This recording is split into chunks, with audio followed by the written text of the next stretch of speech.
নমস্কার বন্ধুরা, মন্টিস কিচেনে আপনাদের স্বাগত। আজকে একটি আমের রেসিপি নিয়ে চলে এসেছি, পাকা আম দিয়ে সুজির হালুয়া। একবার ঘরে বানিয়ে দেখতে পারেন, এর স্বাদ মুখে লেগে থাকবে। চলুন তাহলে দেখা যাক এখানে কি কি নিয়েছি। আমি নিয়েছি 2টো আম,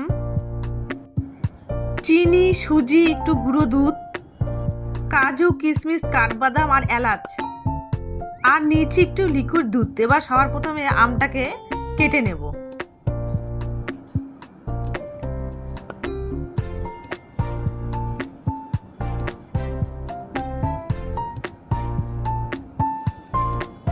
ব্যাস, কাটা হয়ে গেছে। এবার একটি মিক্সিং জার নিয়ে নেব। এবার আমটাকে ভালো করে বের করে নেব।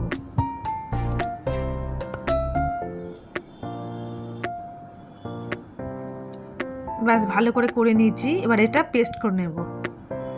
পেস্ট হয়ে গেছে, দেখুন কত সুন্দর হয়েছে। এবার একটি ফ্রাই প্যানে সামান্য একটু ঘি দিয়ে 1 বাটি সুজি দিয়ে সুজিটাকে একটু হালকা লাল লাল করে নেব। আমি এখানে সামান্য ঘি ব্যবহার করেছি আর 1 বাটি সুজি ব্যবহার করেছি। আপনারা আপনাদের পরিমাণ মতন ব্যবহার করবেন। ব্যাস, লাল লাল ভাজা হয়ে গেছে। এবার একটি কড়াইয়ের মধ্যে আমের পাল্পটা দিয়ে দেব। আমি 1.5 বাটি নিয়েছি।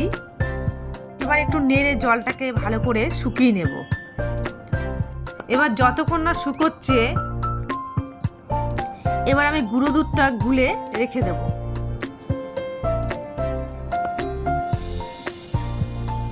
আর এদিকে আমের পাল্পটাও শুকিয়ে গেছে জলটা।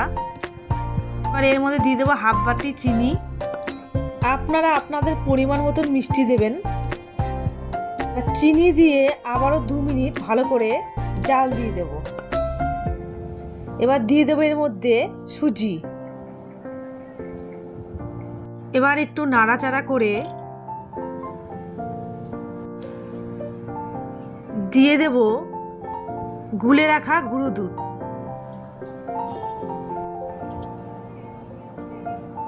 এবার দিয়ে দেব লিকুইড দুধটা। এবার ভালো করে মিশিয়ে নেব। এবার দিয়ে দেব কাজু, কিশমিশ আর কাঠবাদাম দিয়ে আবারও ভালো করে মিশিয়ে নেব।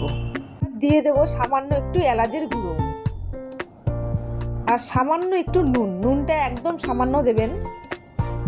হয়ে গেছে। আচ্ছা, আমার রেডি হয়ে গেল পাকা আম দিয়ে সুজির হালুয়া। এবার উপরে একটু দিয়ে দেবেন কাজু, কিশমিশ, কাঠবাদাম। সাইড দিয়ে দেবেন আমের টুকরো।